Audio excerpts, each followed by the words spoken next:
La economía norteamericana va muy bien, ha crecido un 2 y pico por ciento. Ojo, mis queridos amigos, para ese tipo de déficit debería estar creciendo al 4,5, si no al 5%. Ahí es donde se está generando el germen del problema de sostenibilidad de la deuda de Estados Unidos. Si sigue con esta espiral, o bien se carga el dólar, o bien se carga la economía. La idea de que la deuda no importa, la realidad es que sí importa y significa menor crecimiento potencial, mayores impuestos, menor productividad, todos los factores que hacen que la economía vaya peor en tendencia. Se cargará la economía de Estados Unidos antes de que se cargue el dólar.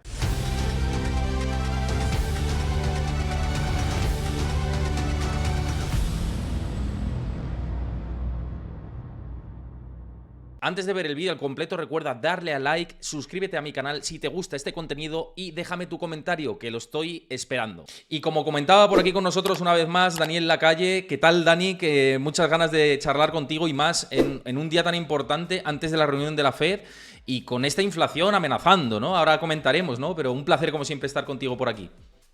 Un gusto estar aquí. Mil gracias por invitarme y gracias a todos los que están viendo.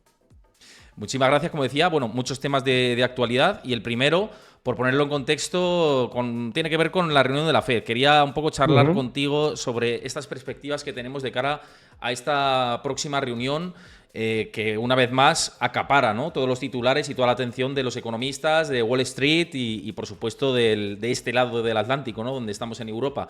En este caso se esperan no recortes, pero ya no solo no recortes, sino si vemos las perspectivas de los futuros sobre fondos federales, parece que de los 6, 7 que se hablaba a principios de año, que yo particularmente, ahora me dirás tu opinión, lo veía como un disparate auténtico, sobre todo si no había recesión económica o una desaceleración importante de la economía norteamericana, y al final las expectativas del mercado se han ido ajustando a 5, 4, 3 y veremos, ¿no?, si seguimos con esta dinámica de inflación.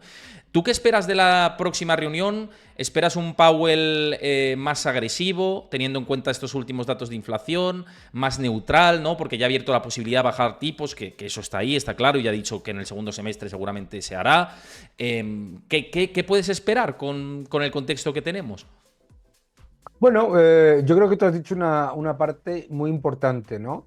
Yo nunca he entendido cómo podía haber parte del mercado que descontaba, por un lado, una economía que crecía razonablemente bien, con un empleo que crece bien y a la vez 6, 7 bajadas de tipos, ¿no? No había ninguna lógica en la idea de que íbamos a tener un aterrizaje suave y 6, incluso 7 bajadas de tipos. Entonces yo creo que a medida que ha ido pasando el tiempo, el mercado ha ido ajustando ese exceso de euforia con respecto a las bajadas de tipos, que en realidad no era un exceso de euforia. Es decir, si realmente esperabas 6 bajadas de tipos, deberías haber estado preparado para no una recesión, sino un cataclismo económico. Entonces, ante lo que son unos datos agregados, el Producto Interior Bruto, el empleo, que justifican que la Reserva Federal mantenga los tipos relativamente dentro de la línea donde están, con alguna bajada técnica, pero no mucho más. Yo creo que el mensaje de la Reserva Federal va a ser ese, va a ser: no hay un impacto negativo en la demanda de crédito, desde luego, en la oferta de crédito, ninguno.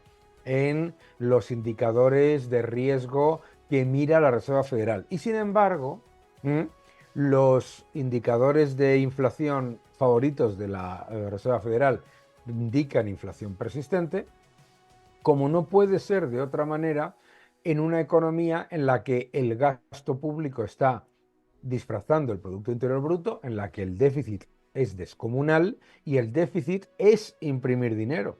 Entonces mucha gente piensa que la Reserva Federal tiene que tener una posición de bajadas de tipos, pero es que no puede hacerlo. Entonces yo lo que creo es que vamos a tener un mensaje de wait and see, ¿no?, de esperar y ver, y en el que probablemente se mueva más, como tú bien has dicho, pues a eso, a 2 bajadas de tipos, y eso sí baja la inflación. Pues claro, los datos de inflación en tendencia no van bien. Mm. Uno, el principal factor desinflacionista del año pasado fue la energía, y la energía está repuntando en el momento en el que la Reserva Federal ha dejado de hablar de subidas de tipos y la masa monetaria está subiendo. Número dos, la inflación subyacente, a pesar de que se ha revisado la forma de calcular la inflación subyacente y la inflación titular están por encima significativamente de lo que deberían estar si miramos a los indicadores monetarios. Es decir, si nosotros miramos a los indicadores monetarios, la inflación hoy en Estados Unidos debería estar más cerca del cero que del 3%. ¿M? Por lo tanto, esa enorme diferencia, porque claro, la diferencia que se lo digan al que compra todos los días groceries en el Walgreens, el que compra todos los días comida, ¿no? La diferencia es muy significativa y viene liderada por esa ridiculez del Inflation Reduction Act, ¿no? Mm. El programa de reducción de la inflación de Joe Biden, que lo que ha hecho ha sido perpetuarlo, porque claro, más déficit significa inflación persistente, porque más déficit no deja de ser política fiscal, política monetaria, más déficit es más creación artificial de dinero, ¿no? Entonces, a mí me parece que la Reserva Federal tiene que mantenerse lo más cuerda posible y ya además tiene muchos argumentos para mantenerse de esa manera. Primero, que el mercado, como tú bien has dicho, se mantiene de lo más estable, maravilloso. Los datos agregados. Claro, si disfrazas el PIB con gasto público y el empleo con empleo público, mis queridos amigos, entonces le estás quitando argumentos a la Reserva Federal para bajar tipos. Por lo tanto, yo creo que lo que va a hacer va a ser dar un mensaje de responsabilidad y, y en línea con lo que llevo diciendo muchos meses. En realidad no estamos dando ninguna sorpresa a nadie. Es que lo que en realidad la gente considera una sorpresa es que la Reserva Federal ha hecho exactamente lo que decía que iba a hacer, y el mercado se había pasado de frenada en sus estimaciones de bajadas de tipos que, repito, no tenían ningún sentido, ¿no? Muy interesante lo que dices de la inflación y mira, quiero añadirte algo. Leía esta semana, bueno, a finales de la semana pasada, el informe semanal que hace siempre Michael Hartnett, estratega jefe de Bank of America, y se centraba mucho en Sí, el punto de la inflación y la inflación en términos anualizados, ¿no? Y claro, decía, y estaba muy bien el cálculo matemático porque evidenciaba que con un crecimiento del 0,2% mensual de la inflación teníamos un repunte de la inflación general al 3,6%. Y si era del 0,3 o el 0,4, ya se nos disparaba hasta por encima del 4%. Y es algo no descartable y sobre todo de cara a los meses de verano que sabemos que son más favorables para el calentamiento de la inflación, ¿no? Entonces, cuidado con dar mensajes de vamos a recortar tipos y demás, porque la dinámica, como estás diciendo, no es buena y puede venir un susto que ahora mismo es un riesgo de cola que los mercados no lo están cotizando, o no yo parece creo que lo estén que cotizando. yo creo que el mercado se va adaptando a esas menores. Incluso o sea, nosotros estamos empezando a preocupar, no a preocuparnos, pero a orientar las carteras a que puede que no haya ninguna bajada de tipos, sí, como tú comentas, el aumento de la masa monetaria que lleva ocurriendo desde más o menos noviembre, se acelera porque año electoral significa el gobierno aumentando el gasto y tirando de déficit más, ¿no? Pero fíjate, es que me parece muy certero esto, el tema de las elecciones, porque si nos fijamos en el tipo de empleo que se está creando en Estados Unidos, obviamente el sector público está tirando mucho y luego la temporalidad, es decir, que está Claro, habiendo una calidad del empleo cada vez más precaria, más baja y muchos trabajadores de Estados Unidos, además yo he estado en el último año y medio 3 veces y tiempo allí y cada vez te encuentras más gentes que te dicen, no, tengo 2, 3 trabajos. Claro, claro. sostener esto en el tiempo es lo difícil, es el key de la cuestión, ¿no? Es decir, ¿Biden va a aguantar con este sistema de imprimiendo y con la máquina activada hasta que no le estalle eso en la cara? Ese es el debate, ¿no? Bueno, claro, él con lo que cuenta es que no le va a estallar a él en la cara. Lo que espera es que le estalle en la cara al que venga detrás, particularmente si es Donald Trump, ¿no? Pero tú has dicho una cosa que me parece que es muy importante porque refleja la razón que hay. Esta mañana precisamente he tenido un debate con un grupo de banqueros y de tal, en el que decían, pero bueno, ¿cómo va a ganar Trump con una economía que va como un tiro, con el empleo, etcétera? Es que tenemos que ser conscientes de que el descontento viene de todos esos factores que tú acabas de decir. Multiempleo, la caída de los salarios reales en el tenure, en el periodo en el que ha estado gobernando Joe Biden. Los salarios reales han aumentado un 0,7%, ¿de acuerdo? Cuando lo normal, y eso que le ha pillado toda la recuperación, él no ha su mandato no incluye el desplome del COVID. Claro, históricamente, en el periodo de 4 años de un presidente que gana las elecciones, los salarios reales crecen a un ritmo de un 2% anual. ¿Mm? Cuando tú tienes cero aumento de los salarios reales, vuelvo a repetir reales porque la gente estará pensando como les venden todos los días en nominales, reales.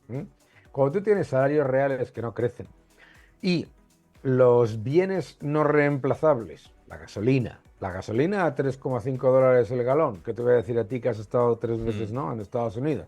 mm, ¿Qué es lo que te dice cualquier conductor de Lyft o de Uber o lo que sea? Esto es un desastre. mm. Entonces, ¿y de dónde viene el empleo? El empleo ha venido fundamentalmente de dos patas, ¿no? El hospitality y todo lo que tiene que ver con, digamos, todo lo que tiene que ver con se me va la palabra en español, todo lo que tiene que ver con el sector de servicios orientado a hostelería y restaurantes, etcétera. Y luego el sector público, fundamentalmente educación y administración. Entonces, mucha gente, mucho descontento, eso genera mucho descontento, ¿no? Y tenemos que ser conscientes de ello. Claro, podemos debatir esto todo lo que nosotros queramos, porque los miembros de la Reserva Federal miran y dicen, no, unemployment rate bajo. Y punto. ¿Mm?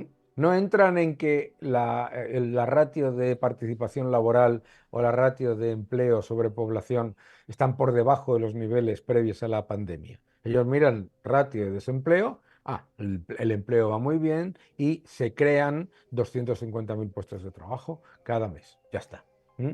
Por lo tanto, seamos conscientes de eso y seamos conscientes de que la inflación persistente es un problema. ¿Puede Biden mantener esa máquina de déficit sin que se genere un problema? Lo puede mantener durante un tiempo. Lo que espera es que claramente tenga que ser el siguiente el que tenga que hacer el ajuste, ¿no? Ojo que una cosa con el tema del déficit, que hoy además acaba una estadística en mi cuenta de Twitter y desde el mandato de Bush, todos los presidentes, republicanos y demócratas, han engrosado la maquinita del déficit, ¿eh? O sea, que al final... Claro. otra cosa es para lo que emplees el gasto, que ahí está el debate y demás, Mm. o lo que hayas empleado, la emisión de deuda, para lo que hayas dedicado. Ese es otro debate, pero Mm. la emisión de deuda ha sido denominador común desde la crisis financiera del 2008, para primero rescatar la economía y Y después... antes. Y Claro, no, y antes, y antes, y antes. antes. Sí, sí, sí, sí, y antes. Pero es la O dinámica sea, que lleva Estados Unidos. la- sí, la dinámica. Bueno, pero vamos a poner las cosas en el contexto de qué es Estados Unidos, ¿no? Estados Unidos es la moneda de reserva del mundo, por lo tanto, Estados Unidos se puede permitir un déficit si la economía crece a un ritmo del 4,5% nominal. Se puede permitir sin problemas un déficit del 2%. Eso significa literalmente que la, que la demanda global de dólares absorbe la deuda que emite Estados Unidos y el crecimiento justifica que se mantenga solvente y, por lo tanto, como el activo de menor riesgo. ¿Vale? Más o menos. Pon un 4% crecimiento nominal, 2% de déficit. El problema ha sido en las dos últimas administraciones, Trump primero y Biden, ¿de acuerdo? Mm. Que lo que hacen es, olvídate de todo, aquí el déficit, el que sea, ¿m? Y lo que tienes es un crecimiento que es muy inferior a lo que es la tendencia, porque claro, la gente dice la economía norteamericana va muy bien, ha crecido un 2 y pico por ciento. Ojo, mis queridos amigos, es que debería, para ese tipo de déficit, debería estar creciendo al 4,5, si no al 5%. ¿Mm? Entonces, ahí es donde se está generando el germen del problema de sostenibilidad de la deuda de Estados Unidos, que es que sobrepasa el 100% del Producto Interior Bruto y además de sobrepasarlo, el crecimiento de la economía ajustado por la acumulación de deuda el año pasado fue el peor desde Mm. 1930. ¿Mm?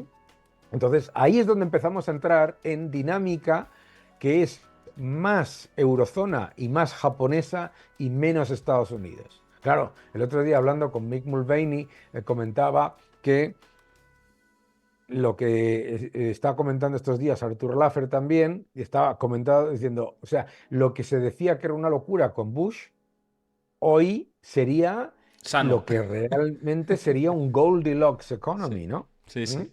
Entonces, ¿cuál es el problema? Como creo que había un artículo de The Economist que decía que el gran problema de la economía norteamericana son dos, ¿no? Que gane Biden o que gane Bush, digo, o que gane Trump, ¿no? Es decir, Que el hay gran dos. problema es da igual. Da igual El lo que gran elijas. problema es da igual, Sí. porque los dos tienen como política fiscal, no importa un déficit desbocado, ¿no? Muy interesante esto que dices y además que va muy al hilo de otro tema que quería tratar, ¿no? Que es el tema de Trump, Biden y, bueno, pues la sostenibilidad de la deuda, que lo has comentado. Y antes de irme al tema Trump, porque esta semana también pasada decía Rubini que Trump es el mayor peligro para la economía mundial. Luego quiero comentarte esto y por qué lo dice, por el tema del proteccionismo, etcétera, ¿no? Luego te lo comento. Pero antes, con el tema de la deuda, dices, ese es el germen de cara a la insostenibilidad de la deuda de Estados Unidos a largo plazo. ¿A ti te parece que es insostenible este camino de Estados Unidos si sigue con esta espiral? O bien se carga el dólar, o bien se carga la economía de Estados Unidos. Si siguen por esta dinámica. Se cargará la economía de Estados Unidos antes de que se cargue el dólar.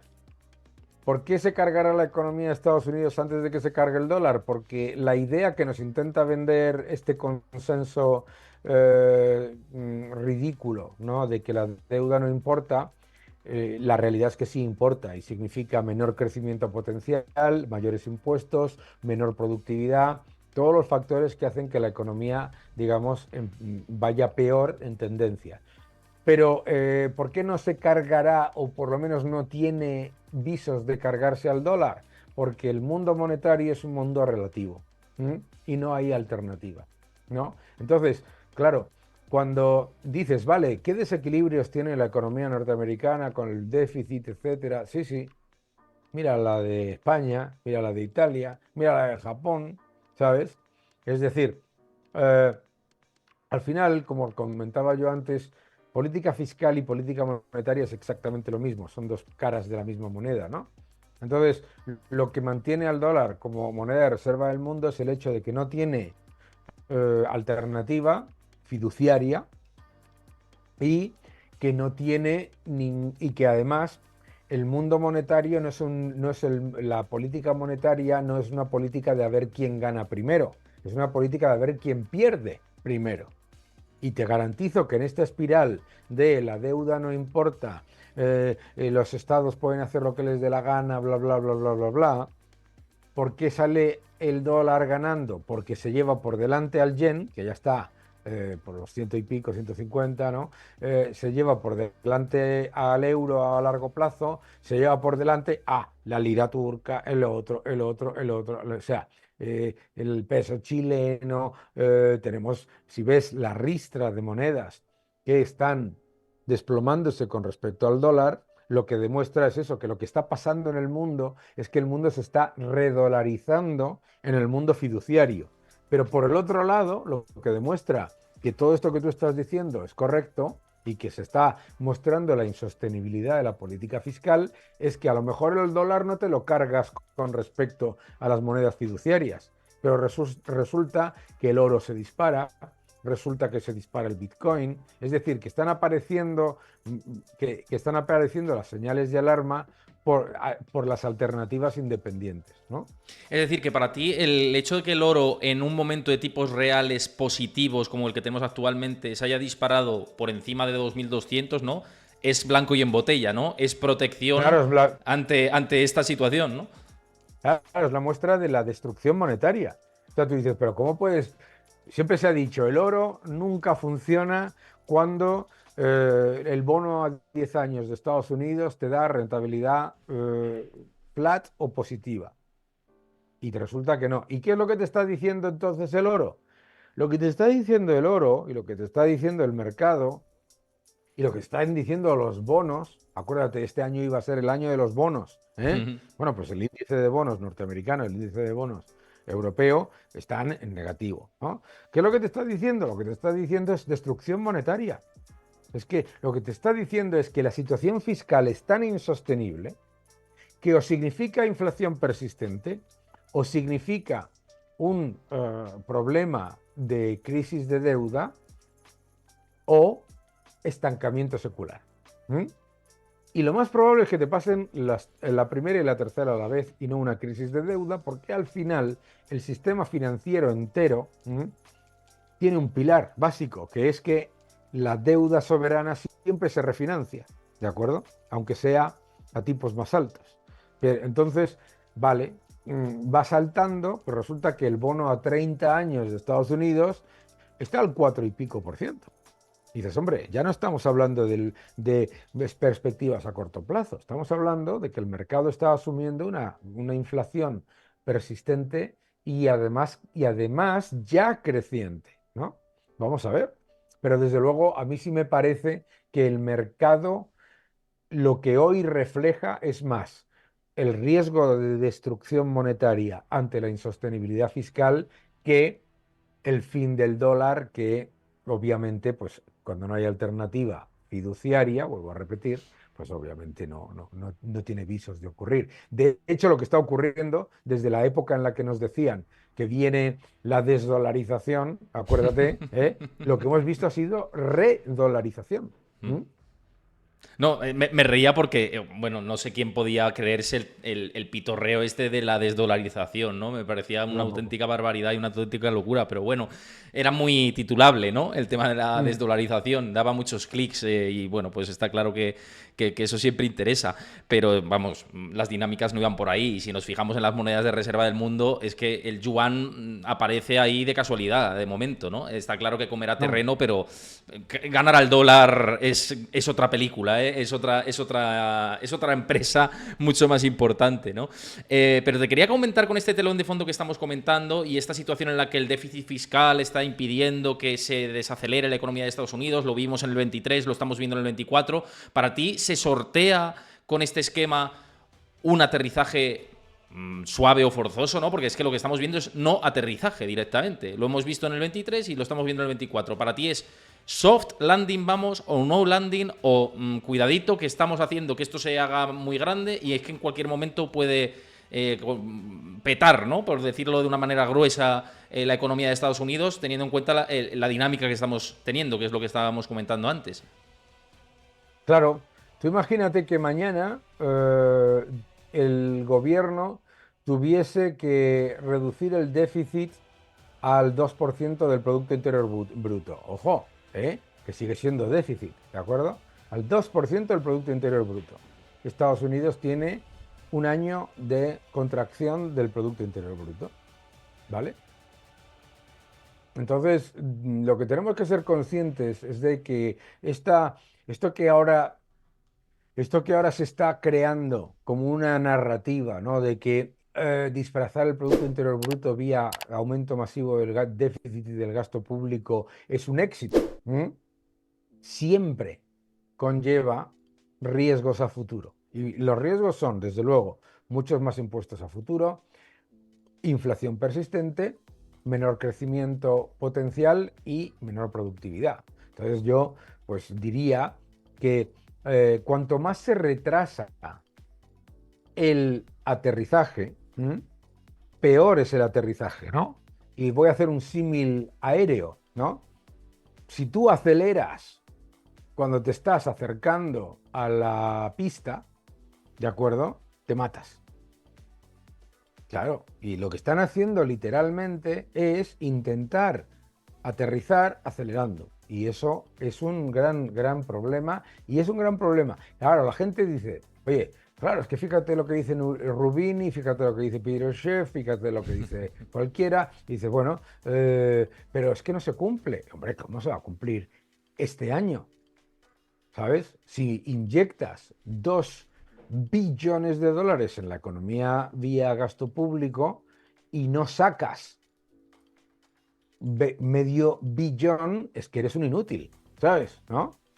Pero como yo digo a todo el mundo, esto de con la tarjeta de crédito de otro, todos los restaurantes son baratos.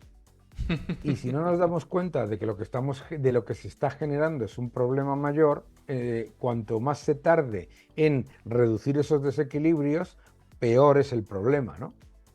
Mira, ahora que mencionabas a Rubini, que te lo he mencionado antes, es porque ha escrito un artículo recientemente en el que dice que Trump le parece la mayor amenaza para la economía mundial. Y lo que argumenta, no Sí, estoy diciendo que esté de acuerdo o no, te lo quiero poner aquí en escena porque me parecía interesante, que dice que con el proteccionismo que está defendiendo ya en precampaña electoral de imponer aranceles del 10% sobre el 2% que están actualmente, eso supondría una gran espiral de inflación a nivel mundial, una mayor amenaza para los bancos centrales y controlar los precios, y de ahí pues a que al final desemboque en una crisis mundial para controlar esa inflación.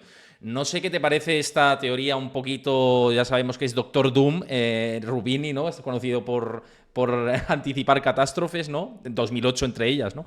Pero bueno, lleva mucho tiempo con esa retórica. Pero sí, tiene parte de razón. Yo creo que parte de razón sí que la tiene, ¿eh? Si vamos a una espiral proteccionista no de Estados Unidos, sino a nivel mundial, ¿no? A un mayor nacionalismo, mayor proteccionismo, ¿no? fíjate que lo que es la narrativa, ¿no? El año de mayor aumento del proteccionismo a nivel mundial fue la llegada de Obama, ¿no? Y Estados Unidos ha sido el país que más ha aumentado las medidas proteccionistas con Obama y con Biden. Por otro lado, no debemos olvidar que se dice, no, es que ¿qué riesgo supone Trump? Trump supone un riesgo en cuanto a las formas, pero no en cuanto al fondo, ¿no? Bueno, te he comentado antes que he tenido una charla hoy con un grupo de banqueros y les he preguntado, cuando me decían esto, les he preguntado cuántas de las órdenes ejecutivas de Donald Trump ha revocado Biden y no lo sabían contestar. Le digo, cero. Entonces, ¿qué me estás diciendo? ¿Me estás diciendo de verdad que Donald Trump va a llegar y va a destruir el mundo? Él, primero, eso mismo se decía en el año 2018, ¿no? En el año 2016, ¿no? Cuando llegó la primera vez. 16, 16, perdón. Sí, pero en el Sí, año 2018, si te acuerdas, cuando sí, empezó con lo de la guerra comercial, sí, etcétera, sí. con el famoso concepto de la guerra comercial que se ha mantenido entero, ¿no? Entonces, no, Donald Trump no se va a cargar la economía. Ahora, si todos estos excesos que se están acumulando saltan durante el mandato de Trump, le van a echar la culpa a Trump. Le van a echar la culpa a Trump. Van a decir, claro, la razón por la que la economía va muy mal es por culpa de Trump y el proteccionismo, no por haber acumulado déficits masivos y la deuda global a máximos históricos, etcétera. Entonces, a mí me preocupan las narrativas estas de causalidades falsas, ¿no? Eh, si gana Donald Trump, no va a ser. Imagínate por un momento ese análisis que dice Rubini. Dice, vamos a ver, va a poner aranceles a todo del 10% por encima de los dos que ya hay y eso va a causar enorme inflación. Los aranceles no son inflacionistas. Los aranceles le suben los precios unitarios a los países que los ponen, pero no generan una espiral inflacionista en todos lados. Lo único que hace que los precios suban al unísono, consoliden la subida y sigan subiendo aunque sea a menor ritmo, que es lo que es la inflación, es imprimir muchísima más cantidad de dinero yendo a activos relativamente escasos. Porque piénsalo un momento, si tú le pones aranceles a los productos de China, ¿de acuerdo? Eso puede hacer que los precios unitarios de esos productos en particular suban. Pero si la cantidad de dinero es la misma, en la cantidad de dinero que tenemos para pagar el resto de los productos es menor. Y por lo tanto, los precios del resto de las cosas bajarían. Lo único que puede hacer que te tragues los aranceles, más la subida del resto, más la subida y además se consolide, es que la cantidad de dinero en el sistema aumente masivamente por encima de la demanda del mismo. Lo que pasa es que en todo el debate, todos los que nos están viendo, lo que están teniendo que leer todos los días del lado vendedor, bancos de inversión, bancos centrales, gobiernos, etcétera, etcétera, es que tienen que ignorar los indicadores monetarios. Que la inflación, todos los desequilibrios monetarios no importan, ¿de acuerdo? Y es falso. Entonces, la única recomendación que yo le puedo hacer a todos los que nos están viendo es que no, la inflación no la genera una guerra, no, la inflación no la genera la ruptura de las cadenas de suministro, no, la inflación no la genera Donald Trump. Lo único que pueda, porque si fuese así, hoy tendríamos una inflación del 0%, no una inflación del 3 y pico por ciento, después de una inflación del 3 y pico por ciento, después de una inflación del 8%, ¿entiendes? Que la inflación Sí. es acumulativa, ¿no? Ujú. Sí, sí. Bueno, interesante toda esta perspectiva y otro día si quieres ya charlamos de, porque además como van a ser elecciones en noviembre va a dar tiempo a en otro momento Mm. charlar de las implicaciones proteccionistas de Trump y bueno, y las implicaciones expansivas de Biden, ¿no? Hay, bueno, hay mucho debate y mucho Pero que para comentar todos desde los el que nos plano están económico. viendo, Trump y Biden son con un 1 o 2 grados de separación la misma política fiscal. Proteccionismo y expansionismo. Uno te baja los impuestos y te aumenta el gasto público, el otro te sube los impuestos y te aumenta el gasto público. Uno te anuncia enormes aranceles y ataques y de todo y usa un lenguaje beligerante y el otro se pone las gafas, se olvida de dónde está, pero hace lo mismo. O sea, proteccionismo y expansionismo es la misma política. Ujú. Vamos a cambiar un poco de tema y además de preguntas que están dejando por aquí por el chat, pero antes os recuerdo que si os está gustando la charla, pues eso, que sigáis el canal, tanto si lo veis aquí como si lo veis en YouTube, que os suscribáis al canal, que dejéis vuestro like, que dejéis vuestro comentario, bueno, siempre agradecido para que pueda crecer el canal y si queréis apoyar el contenido, pues no hay mejor manera que dejar vuestro like, vuestro comentario y suscribiéndose al canal si no lo habéis hecho. Dicho esto, antes preguntaba Jokama, hoy ha sido muy mainstream esto y es la primera subida de tipos del Banco de Japón, ¿no? Después de 17 años, que bueno, Mm. es una subida de tipos que es residual, siguen con tipos de intereses reales negativos, pero es un paso de, bueno, cambiamos la estrategia teniendo en cuenta cómo se movieron los precios y más. ¿Crees que hay riesgo por el lado de Japón, teniendo en cuenta, no riesgo ahora, sino riesgo de si empiezan a seguir subiendo tipos y por el grado de súper intervenida que está la economía japonesa y ya no solo la economía japonesa, sino los mercados de deuda, los mercados de renta variable, etcétera, ¿no? ¿Hay riesgo por ahí que no estamos teniendo en cuenta en Japón? Bueno, yo creo que primero es una subida muy tímida y desde luego no es una indicación de que vaya a ser esto una especie de espiral de subidas de tipos por parte del Banco de Japón. Pero sí es indicativo de la falacia de la teoría moderna monetaria, que ni es moderna ni es teoría, que es la idea de que un gobierno puede emitir toda la deuda que quiera y monetizarla y no pasa nada, ¿no? Que el yen esté a mínimos de 40 años significa que pasa mucho. Y lo que está intentando el Banco de Japón es revertir el carry trade yen-dólar, ¿vale? Para que entren, para que digamos que se reduzca la salida de capitales del yen, ¿eh? Y se estabilice un poco más, ¿no?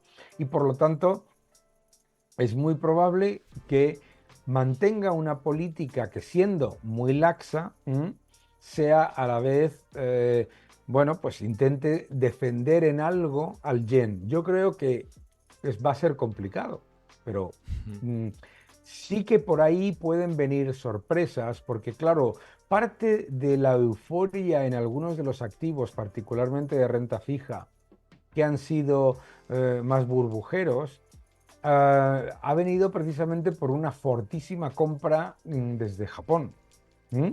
Entonces, si Japón empieza a subir los tipos y hace un poco más atractiva la inversión local y deja y los fondos japoneses dejan de comprar deuda europea o bonos de empresas europeas porque los consideran que el carry trade, que la rentabilidad es adecuada, pues ahí sí puede haber pequeños sustos, desde luego, pero digamos, poco de volatilidad, ¿no? Otra de las preguntas que dejan por aquí, que tiene que ver con temas que hemos tocado antes, también dice que hablando de monedas y del dólar, que hemos comentado antes el tema del dólar como reserva de moneda mundial, dice que si las cripto y Bitcoin puede cargarse el dólar. Comentan No. MSX30.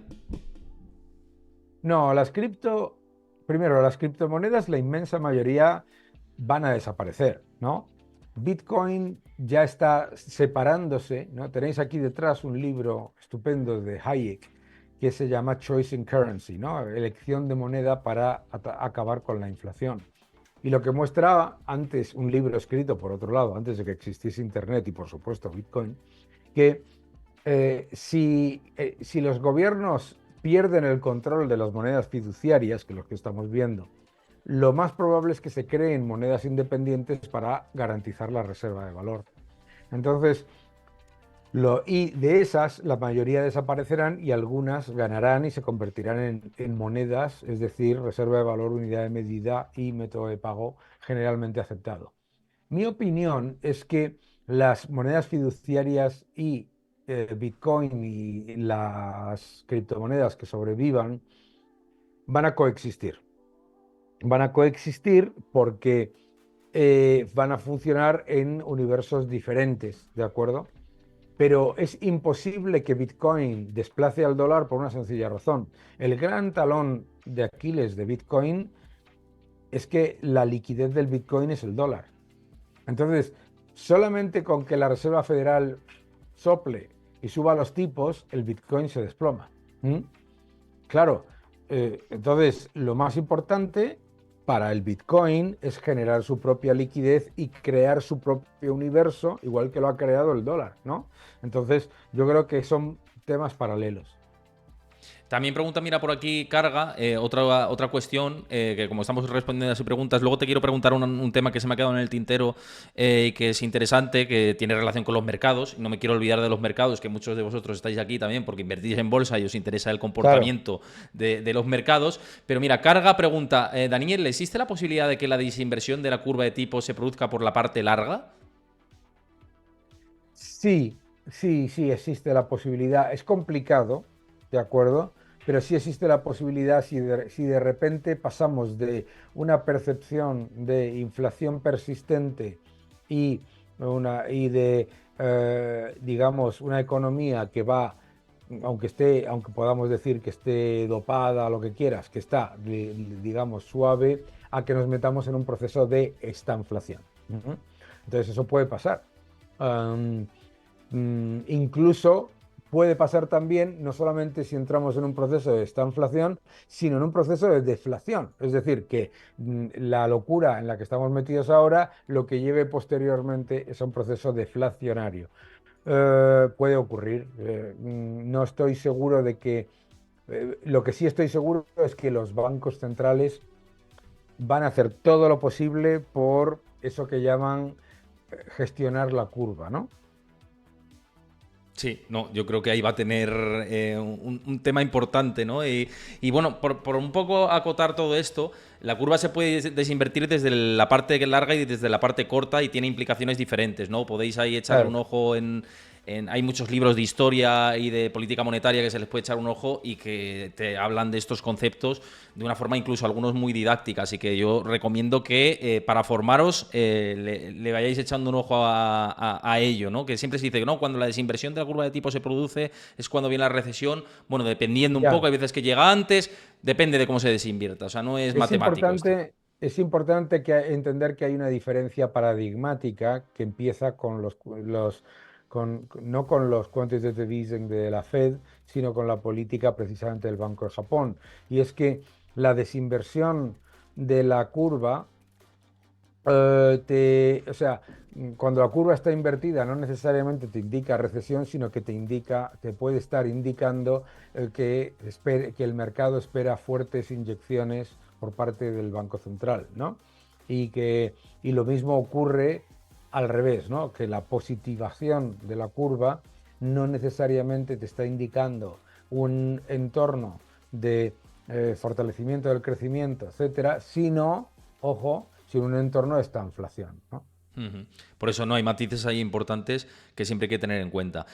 Pasando a charlar de mercados que no hemos tocado, seguimos con Wall Street ahí en zona de máximos y tenemos en cuenta el comportamiento del SP 500 y que es el índice de referencia de Estados Unidos, sobre todo por el empuje de las tecnológicas y de las compañías ligadas a la inteligencia artificial, en especial Nvidia, ¿no? Es quien ha tirado más del barco del índice, en este caso, si llevase las riendas sería Nvidia.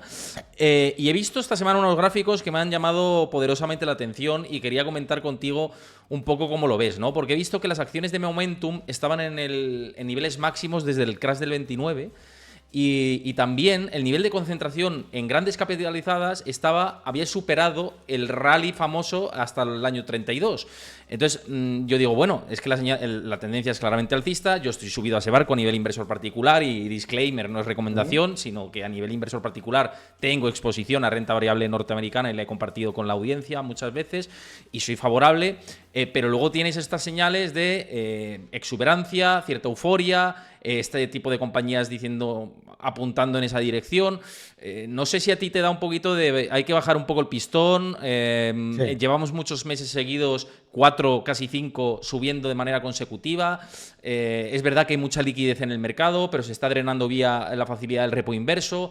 No Ahí. sé si ves ahí algunas cosillas que echarle un ojo y decir, oye, igual nos estamos pasando con esta subida tan Ahí has fuerte. dicho, tú has comentado el factor fundamental que ha liderado la exuberancia de mercado en los últimos meses, que ha sido la facilidad del repo inverso, ¿m? Que está prácticamente drenada. El último dato creo que anda por los 0,5 billion, Sí, ¿no? sí. Eh, 400.000 millones quedan o algo así, aproximadamente. 0,5 billion, no, por supuesto, 0,5 trillion, ¿vale? ¿Mm? Eso es, eso es. Pero entonces, el tema siguiente, vais a sorprenderos. Necesitaríamos una crisis del techo de deuda para que el Repo Facility volviese a funcionar como un motor de mercado. ¿Mm? Y la probabilidad de que pase de aquí a las elecciones es baja, ¿de acuerdo? Entonces, ¿qué es lo que pasa? Lo que pasa es que es más, o sea, todos esos indicadores nos muestran que hay más probabilidad de que tengamos una consolidación o una corrección a corto plazo, mm, que tampoco te está negando una tendencia alcista, porque la tendencia alcista es la destrucción monetaria, pero sí una corrección o un significativo periodo de consolidación. ¿M? Y nosotros lo comentamos en su momento, que era muy probable que en los primeros 2, 3 meses del año se generasen toda la rentabilidad del año. Bueno, pues vamos a ver, porque el gran factor aquí de duda es qué es lo que va a pasar con esa inyección de liquidez escondida que es el Reverse Repo Facility. Entonces yo creo que a corto plazo es más probable, por lo tanto, que tengamos un periodo más bien de consolidación, a lo mejor de corrección, pero no necesariamente algo dramático, porque por el Hmm. otro lado se está imprimiendo dinero vía déficit. Es año de elecciones, hay 72 países gastando como locos, ¿no? Es que si se mete pasta en el sistema, sabemos lo que hace la bolsa generalmente. O sea, suele ser Claro, entonces así. toda la gente que hace y muy bien analiza todos estos factores, ya no son las 7 magníficos, son los 4 magníficos, ¿no? Ya no son, ya la concentración es máxima, todos estos factores que son importantes Todavía no hay un factor para mí que te esté negando la tendencia a medio plazo alcista. Eso sí, es más probable que haya una consolidación, una corrección, pero en el que se generan oportunidades, ¿no?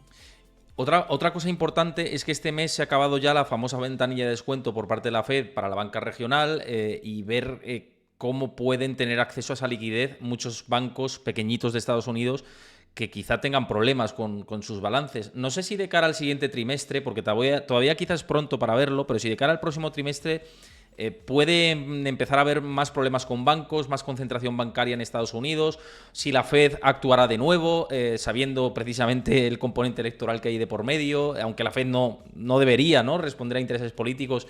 Pero bueno, también sabemos que puede ser así. Hablando con Juan Ramón Rayo la última vez que pasó por el canal, decía a Powell no le interesa que gane Trump, ¿no? Ya claramente Trump ha dicho que le quiere mover de su puesto y que... Aunque, bueno, ya sabemos que se supone que tendría que ser independiente la Reserva Federal. Pero, ¿crees que puede haber problemas, que me voy por las ramas, con la banca regional de nuevo en Estados Unidos, teniendo en cuenta estos factores que comento? ¿A Powell no le interesa que gane Trump? No, eso no es correcto. A Powell le da exactamente igual quién gane, pero Powell es una persona que es multimillonaria, esto es muy importante entenderlo, y que no tiene ninguna necesidad de agarrarse al puesto como si fuese un ministro español, ¿entiendes? No, ¿eh? Powell no tiene el más mínimo problema. Powell sí tiene un problema, ¿m? Y es que él es un ortodoxo monetario que sabe todas estas cosas que hemos dicho durante este programa. Y por lo tanto, sí está siguiendo un mandato y por eso es tan importante hacerle caso. Sí está siguiendo un mandato. Y por lo tanto, no creo, desde luego, la Reserva Federal no va a dejar que los bancos regionales vayan a crear un riesgo sistémico. No lo va a hacer. Entonces, no dudéis que si hay un susto con el banco, bla, bla, bla, va a haber inyecciones de liquidez.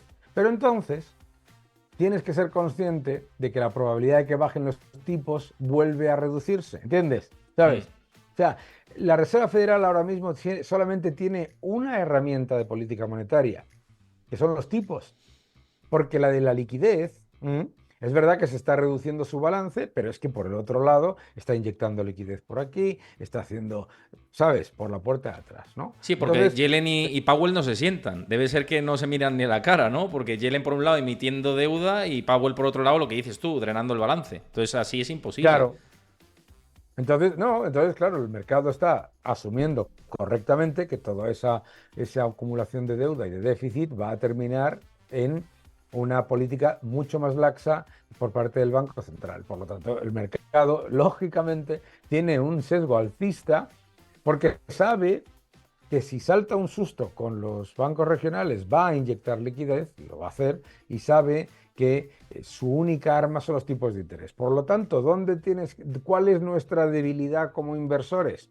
Si jugamos a que tiene que bajar los tipos de interés. Porque si todo lo demás lo necesita para que no se hunda el barco, lo único que tiene para intentar controlar la inflación son los tipos de interés, ¿no? Entonces hay que ser más cautelosos con las bajadas de tipos y, y simplemente reconocer la realidad. A mí me puede gustar o me puede no gustar y por eso tengo una visión relativamente positiva con respecto al mercado, eh, que las inyecciones de liquidez para evitar problemas sistémicos van a continuar, ¿no? Mira, una última cuestión que nos dejaba por aquí Jukama44 dice: ¿qué opinión tiene Daniel de la regulación de la inteligencia artificial? ¿Qué pros y contras ves con esto? Bueno, la primera es que vamos a regular la inteligencia artificial es una idiotez, porque es regular algo que no conoces, ¿m? ¿De acuerdo? Y sobre todo, ¿qué vas a regular? ¿Sabes? Es como decir, vamos a ponerle puertas al campo, ¿no? ¿Mm? No hace falta regular la inteligencia artificial. La inteligencia artificial, primero, no es la inteligencia artificial. Ya de entrada te está engañando el poder político. Son miles de inteligencias artificiales que van aprendiendo y que lo están haciendo de manera diferente, ¿no? Yo utilizo tres, que me dicen además cosas diferentes, etcétera, y aprenden conmigo. Maravilloso, estupendo. Entonces, a mí me parece todo un truco. ¿Mm? El mismo truco de siempre, que es presentarte una amenaza que no existe, ¿vale? Porque no es una amenaza la inteligencia artificial, presentarte una amenaza y presentarse ellos como la solución a la amenaza cuando su único objetivo es que la inteligencia artificial, el máximo posible, la puedan controlar ellos para generar desinformación. Entonces, como siempre digo yo, el riesgo de desinformación con inteligencias artificiales, miles de ellas privadas, pues existe, pero es que el riesgo de desinformación con la inteligencia artificial en manos de los estados es del 100%. Me parece interesante esta reflexión. Quedaría para mucho, pero quiero terminar ya porque no quiero pasarme mucho de la hora y ya nos hemos pasado un pelín. Pero como siempre, muchísimas gracias, Daniel Lacalle, por estar por aquí. Es un lujo contar contigo. Yo creo que a la audiencia también le ha gustado. Invito a que sigáis a Daniel Lacalle en sus redes, en X, en YouTube, bueno, en todas las redes sociales habidas así por haber. Os pasará Chris por el chat el enlace. También, si lo veis desde YouTube, pondremos el link a su canal de YouTube para que lo podáis seguir. Y bueno, pues eso, que también si lo seguís desde mi canal esta charla, que dejéis vuestro like, como he dicho antes, y vuestro comentario, que os ha parecido, tal, y que os suscribáis si no conocíais el canal. Pero lo dicho, muchísimas gracias, Daniel. Es un placer como siempre. Y mañana, a los que estáis por aquí, nos vemos en el especial de la reunión de la FED, especial informativo, que va a venir José Luis Cárpatos, Ismael Santiago, Luis Francisco Ruiz. A partir de las 6:30 de la tarde será, o 6:35, empezaremos a conectar porque tendré que hacer una entrevista antes, pero luego conectamos con el especial informativo. Así que 6:30 de la tarde hora española por aquí. Y Daniel, un placer tenerte por aquí, que veo que les ha encantado a la gente. Un gusto y muchas gracias por las preguntas, muy interesantes. Muchísimas gracias. Hasta mañana, gente. Nos vemos mañana. Chao.